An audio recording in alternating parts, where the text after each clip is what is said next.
बस कि अंधा भरोसा नहीं करना चाहिए किसी पे। जेल से रिहा हुई पपला की महबूबा।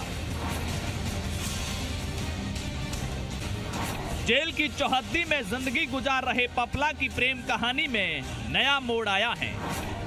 वो पपला जो जिया की जिंदगी में आया तो नाम बदल कर आया।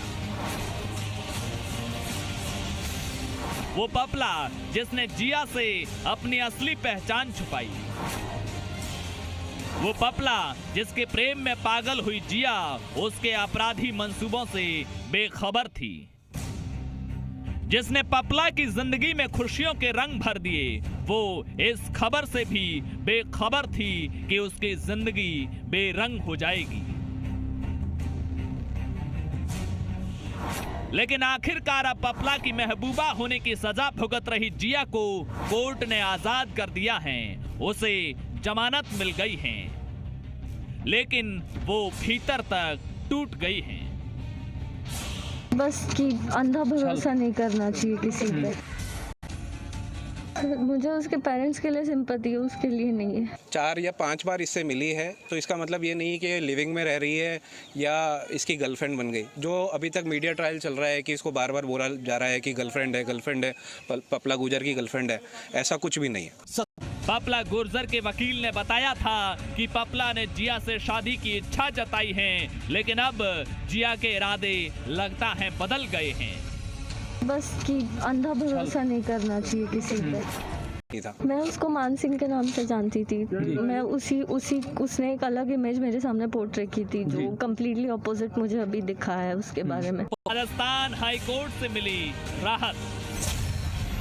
कोर्ट ने जिया की जमानत याचिका पर लगाई मुहर।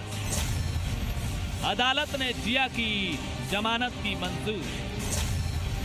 जेल से हवा होकर खुली हवा ले रही जिया। जमानत के बाद जेल से रिहा होने के बाद जिया फूट फूट कर रोई थी। उसे ऐसा लगा था कि जीवन में उसे एक बार फिर धोखा मिला है। जिया उस शहर की तरफ से दायर याचिका पर सुनवाई करते हुए जस्टिस महेंद्र कुमार गोयल ने जमानत के आदेश दिए।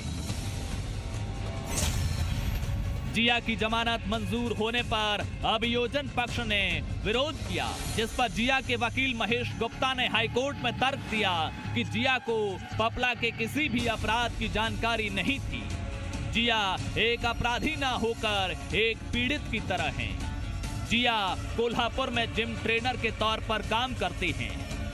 पपला गुर्जर 2020 में वहां आया था और जिम में ही उसका जिया से मेलजोल बढ़ा। वकील ने तर्क दिया कि पुलिस की गिरफ्तारी के बाद ही जिया को पपला के अपराध के बारे में सच्चाई पता चली। इससे पहले उसे पपला की हिस्ट्री नहीं मालूम थी। वकील ने कहा कि पुलिस की कार्रवाई के दौरान पपला ने जिया को मोहरे के तौर पर इस्तेमाल करने की कोशिश की। दरअसल जिया पर फरारी के दौरान गैंगस्टर पपला गुर्जर को शरण देने और फर्जी नाम के आधार कार्ड बनवाने में सहयोग करने का आरोप है। लेकिन अब पपला की महबूबा जेल की काली कोठरी से आजाद हो गई हैं, जिससे पपला खुश हो सकता है। अब देखना ये होगा कि पपला और जिया का रिश्ता अब 7 फेरों में बदलता नजर आता है या नहीं, क्योंकि जिया की रिहाई के बाद अब पपला के आंगन में शहनाई बजने की उम्मीद जताई जा रही है।